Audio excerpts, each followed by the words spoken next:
Hello and welcome to the first podcast of Let's Play Archlord. I'm Carl, your host, and joining me is Sarah. Today, we're diving deep into the fascinating world of Archlord, an MMORPG that has left a unique mark on the genre. Hey, Sarah. Hi, Carl. I'm excited to get into this. Archlord is such an interesting game with a lot of history and lore. Let's get started. Archlord was developed by NHN Corporation and Codemasters Online Gaming. It first launched in South Korea in March 2005 and later in North America and Europe in October 2006. Despite its ambitious features, it received mixed reviews initially due to its repetitive gameplay and technical issues. That's right, Carl. However, what set Archlord apart was its unique concept where players could compete to become the Archlord, the ruler of the game world, Chantra. This title granted special powers and privileges for a period, adding a competitive edge to the gameplay. Speaking of gameplay, Archlord was set in a rich fantasy world with four main races: humans, orcs, moon elves, and dragon scions. Each race had distinct starting areas and classes. For example, humans began their journey in Anchorville, and moon elves started in Noreen. The classes were also quite varied. For instance, orcs could be berserkers or hunters, while moon elves specialized in hunting and craftsmanship due to their societal structure. The dragon scions were a unique addition, evolving into one of the other three races after reaching a certain level. Over the years, Archlord underwent several changes.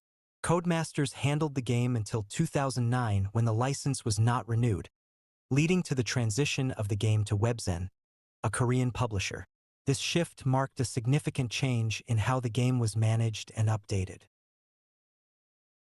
Yes, Webzen made several updates, including making the game free to play and introducing new content to keep the player base engaged. This transition was crucial for its survival in the competitive MMORPG market. One of the remarkable aspects of Archlord was its community. Players were deeply involved in large-scale PvP battles and guild wars, which were central to the game's appeal.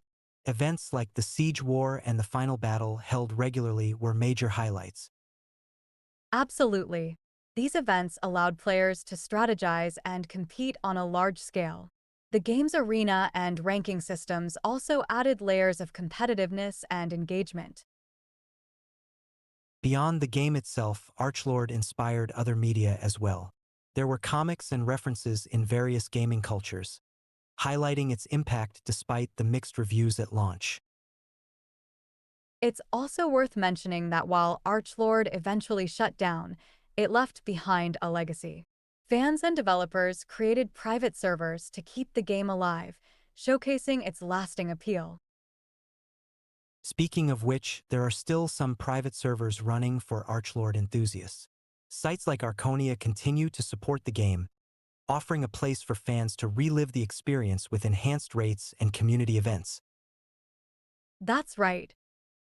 These servers have kept the spirit of Archlord alive, allowing new players to experience what made the game special and old players to revisit their favorite moments. Well, that wraps up our deep dive into Archlord. It's a game that, despite its ups and downs, managed to create a lasting impact on its players and the MMORPG genre. Definitely, Carl. Thanks for joining us, everyone. If you enjoyed this episode, don't forget to subscribe and leave a review. Until next time, keep gaming.